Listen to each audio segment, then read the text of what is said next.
Well, today's July 31st, Wednesday. I got both my Jeeps washed today. Jenny's all detailed, polished up for the car show coming up Saturday. So that's that. This Jeep gave it a quick hand wash. Body's a little better, more red, less faded, and it's a lot better at least. So let's do a quick walk around of this Jeep and I'll go move on to Jenny. I don't have the list in front of me, but I made a big list of all what it has, and I've read it multiple times, so I should be able to say it, what it all has. So I'm still gonna pick up the snowplow Friday, and that's a 7 to 8 foot wide Myers plow, hydraulic up and down, plus side to side angle plow. It's got a 304 V8 Ford engine. It's got a 4-barrel Holly. And then it's got, what's going here, 2 horns. It's got power steering. It's second off steering. The only downfall is how they mounted it. It's strong mounting, but it hangs right below the leaf spring. So that arm will whack a rock and break. So only I don't know about the steering is that. But to have power steering versus hanging low, I'll take the hanging low to have power steering. So it's not horrible, but it's still annoying to deal with. This box here is for jumper cables to jumpstart someone or yourself. That's about all up front. Stock, it's a homemade bumper. The whole body itself is DIY.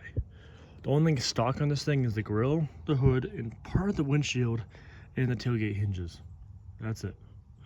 Everything else is DIY. I'm gonna say 1/8 inch steel for how thick it is. Can't put any flex on it, so it's really good. Got solid beads going down, probably stick welding. So it's good body work. Though I got a feeling that this curve here, it's complex. I feel like this is still stock, and the firewall stock. Yeah, firewall stock. So I do have a firewall still, but the fenders are homemade. But the rest of the tub's still homemade.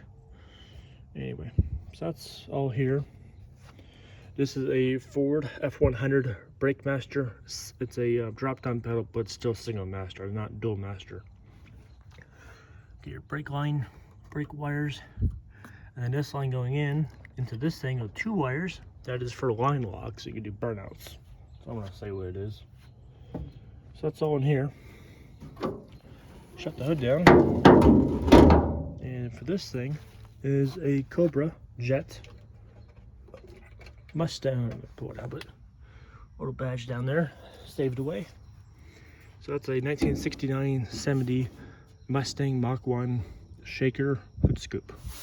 And the only damage is a little scuff, a dents. So I think it's fixable if someone wants to somehow bend that up so no more dents, and then get some lead and kind of lead weld it or something. Braze it. Otherwise it's still good shape. Got 1 badge on eBay and U shape, not correct like this, but about $600 to $800 used. So I'm gonna try to take it off and relist it for like $400 starting price, or bid starting at $250. So that's my idea there. It looks cool, but the money, I'd rather sell it. If I said $100 plus, I'll sell it. So that's gonna be up for sale. The blue light. These things are for the defrosters, from the heater going to the defrosted windshield. You get some sprays to spray your windshield. Yeah, washer fluid. And then this hardtop piece is from 1930s. I don't know who made it, but it's 1930s car or truck half cab. So that's that. Homemade side windows. Let's see, they are actually useful. Moving on inside, we got Mustang front seats that do fold down. And then back there's your gas tank. Not sure the gallons, but definitely a 10 gallon, probably 15, 20 gallon tank. New fuel line, there's your filler neck, and then sitting units on that side. And then over here we have an extra windshield wiper for the back. And then you have one up front, another one on the front. And they're both controlled by these two switches down here.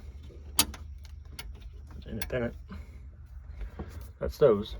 Here's those pipes coming out for your defrosters with the hose here going to your defrost. So that's those. You get the beer. And this wire hanging down, there's 3 bolt holes. That is for the fan down there for your AC in here. And your switches over here. Alright. High beam switch. Alright, that's it for up top. Being a solid window, it's probably a 3A. But then based off the grille and the chassis, it's a 2A. And then I have a title for it. It's not for the Jeep, but it'll work. To get it registered, it's going to be a 47 2A. So that's that. I still need to clean the floors out in here, but I'm gonna wait till it dries and just use a broom instead of trying to blast it out. Same washer. All right, lights. So this wire hanging down here, there's one on this side and one on that side. I couldn't figure out what this was until I saw the wires. There's 2 wires here and 2 on that side. Where do they go? I thought speakers because there's a radio in here and I don't see speakers. Well, they're for the door. This thing has powered windows. So it's a Myers hardtop door sets, and yet it's got powered windows. They're heavy, but power windows are nice. So that's what those are for. And then it's your snowplow stuff, raise up and down, side to side, your lights. Don't know what these 2 do, but I'm assuming, since I've not found anything else, one of these is, wait, never mind. There is also air ride shocks in this thing. I know my friend's Wagoneer has, not Wagoneer, yeah, Jeep Wagon from the 40s. His has massive 3-inch wide air shocks with airlines going to it. I get to find the switch, but one of these extra ones that are not labeled is for air ride. Now, I think the front are configured, the rear are configured, or they're just in one system, so it's one up, one down, versus hit those switches and hop this Jeep. I don't think that has that.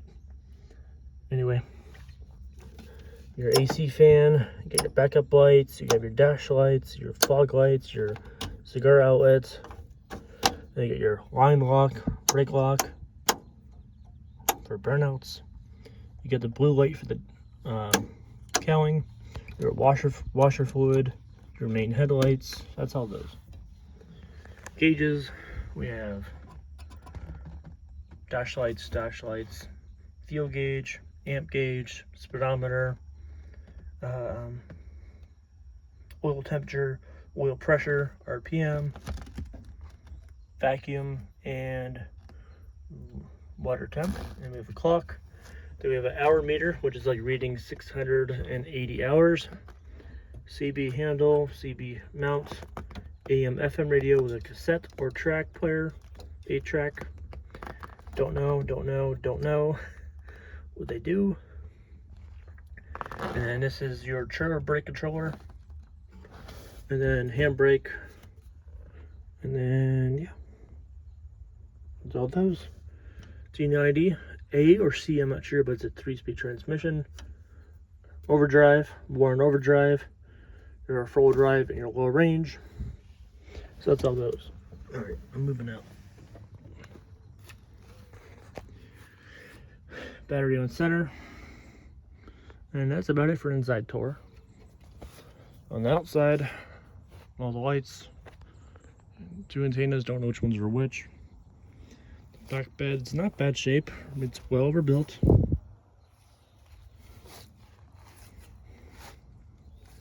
So. And then these wheels are not Mutt wheels. I thought they were Mutts. They're from like Chrysler, I think, I'm told, off the Jeep group. So they're not Mutts, but still horrible offset. That's the max you get for steering. It's not much. It's something. Another antenna mount, don't know where that's from. Just, I guess, follow the wire. And then you also have your heater intake. So there's the tour of the Jeep of Red Stallion. I have a friend coming Sunday for it to look at it and maybe buy it for $2 grand, and then I have a title for him. Once I have it in my name, I just transferred it 2 days ago, so another 2 weeks till I get it from DOT. But also he's got a CJ2A for sale or up for trade. He said I'll trade it plus cash on top. It's got a 4.3 liter V6 Buick, he says. All the drivetrain it runs, drive shafts. It's got windshield, fenders, seats but no cushions, that's okay. Yeah, it's a basic good Jeep. It's got a CJ5 title. So I'm partially interested, but be honest, I just want to have Jenny or try to sell all my Jeeps and buy a Toyota. So that's where I'm at. Like, sell everything and go Toyota. Or if I can't sell Jenny, fine, I'll stick with Jenny and keep putting money into her where she actually is reliable for daily commute. So that's where I stand, where my mind is at. So, alright, let's go inside Jenny. Alright, so Jenny's all washed, all detailed, ready for the car show Saturday. I kind of want to bring Jenny and tow a trailer to haul that Jeep. They have all 2 Jeeps to bring. It's only a 5-mile drive, not too bad. But I trust my brakes, but not that much. There's 2 hills that go down and up with the trailer towing their Jeep. Suspension can handle it, the torque can handle it, but I don't trust the brakes. And there's no trailer brakes. So anyway, so Jenny's the garage. Nothing to talk about anywhere else, really just the doors and carburetor. That's the main things here.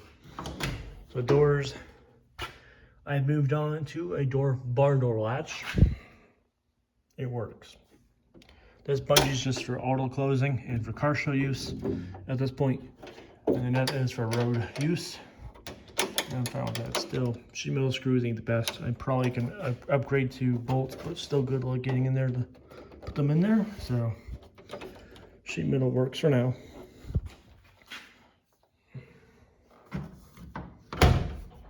So that's that. I put a new mirror on. Other mirror broke off. The lens fell out on the highway going down to Ohio. So I put a new mirror on. Much better.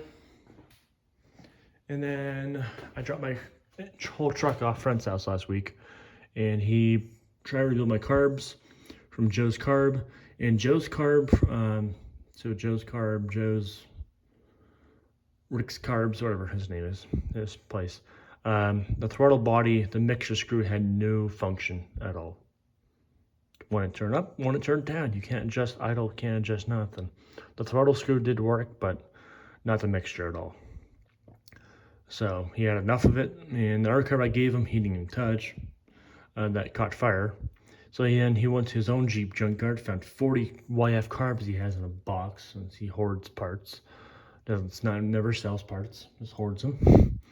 And he went through, just randomly picked this one, and tore it apart to inspect inside. It's clean. It's just outside some sitting. It's all rebuilt, he says, back in the 80s of time. And then he just put in storage. So what he does, most of his parts, he just buys parts or gets things from me, like a, whatever. Gets stuff, brings it in the shop, restores it, paints it, puts it in storage. Once I need it, grab it and use it.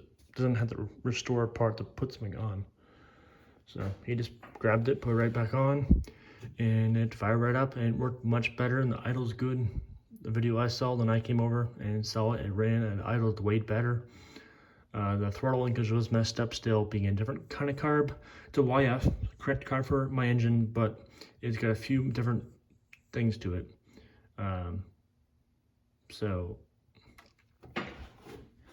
Which I fixed. So the throttle control linkage was pretty sloppy. Down here is much different than what my truck had. Do I have a box with my carb? I'll just show you this thing. So this is what I should have on mine, off my old carb, this device. That would make the linkage perfectly. Now I can install this on there, but the shaft is too short, like this thing goes onto. And also it's like hammered, smashed, like factory made or whatever. Don't know. So I can't put this on at all, and I can't remove that one.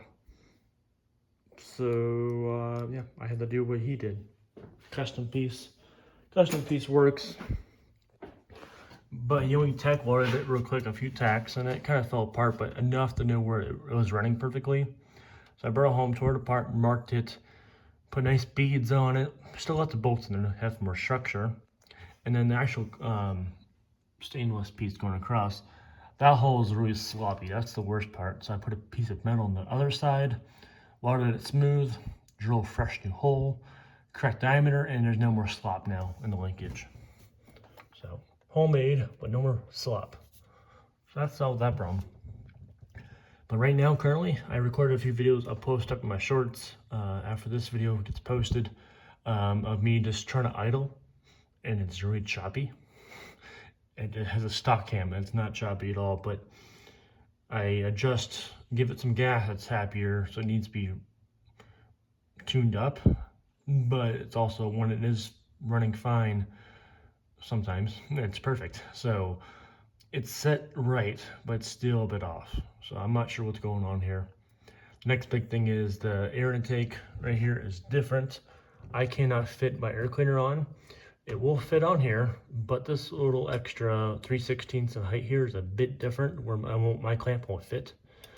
But also the choke is a bit too close, where the clamp does not want to reach around, and then it rubs on this. So I'm not sure what to do for intakes. He's suggesting, being an original guy, put the big air oil bath back on. I'm cool with it, but this truck never came with one when I bought it. It had a massive air cleaner, cold air on it. Much better improvements, but and more space to work and cleaner look. But yeah, I'm kind of stuck here. So no air filter. So that's it for the carb ordeal. Now the last final thing is the signs. So I'm going to the car show Saturday, and the next big car show, and I figured every car show I go to, we'll just put a for sale sign on it to get some more attention. It's on Marketplace for the last 3 months, but I figured in person, why not have some signs too. So right now on Marketplace, I'm asking $11,500 for it. It's a bit of a loss. I had 14 grand in, okay, I'm 18 grand in, but I said in my description online on Facebook, if it's below 15K, I'm keeping all the aftermarket I can. The winch, the bumpers, all the lights, the jack, for extinguishers, the ultimate battery. I'll give you that battery, but I'm gonna keep the ultimate battery. All my stickers come off, all magnets, GRMS radio, Bluetooth radio, all that I'm keeping. Jerry can, air compressor on board, rear reverse lights. I'm keeping those things because I need some money back. So right now I'm losing about 3 grand right now. It's not horrible, but I like to be above 12K. And the market's just so dead right now. No one's buying, no interest. Yeah, I got people that saved it, 20 saves right now, but no one's responding. So everyone's telling me it's election year. No one's buying big items right now till the election's over. Dad does not agree with that, but that's how I'm hearing. Anyway, I don't need to sell her. I'm selling that Jeep possibly Sunday. So I bought it for $1,500, did nothing. I'm keeping the Mustang intake, make a few $100 off that. And I'm selling that for 2 grand, so I'm making $500 plus intake money if I sell that on eBay. So I would say I'm making $1,000 profit off that Jeep and doing nothing but wash it and haul it 10 minutes from home here. So that's the scoop there. Scoop. To my friend Dennis, he wants it. He's got a 2.8, but I'm really rather have the cash and just pay off my credit card. Paid off. Everything else has been paid off already. Yay. So I'm all fair squared away. And then just start saving money and slowly keep adding to Jenny just to keep her and make her more reliable. And I'll be happy. I don't need to sell her. But if I get 10, 15K for it, sweet. Cash in the bank. Let's go sell the cop car, Ford Explorer, and buy a new vehicle, reliable Toyota Tacoma. That's what I'm kind of after right now. And move into the Toyota groups. No more Jeeps for a bit of time. But that's where I stand. That's where I'm at. So, and I can't use the car lift because our hydraulic pump seems to have failed. Or it's got air in the system, so that's out of action. I don't need it for a while, we're good, but yeah, that's all. So thanks for listening, watching on this update on both Hawkeye, it's been that long time ago, Jenny and Red Stallion. See, I found 33 Jeeps. I'm starting to, like, I've named every Jeep and I'm starting to recall my first one. So, alrighty, that's all.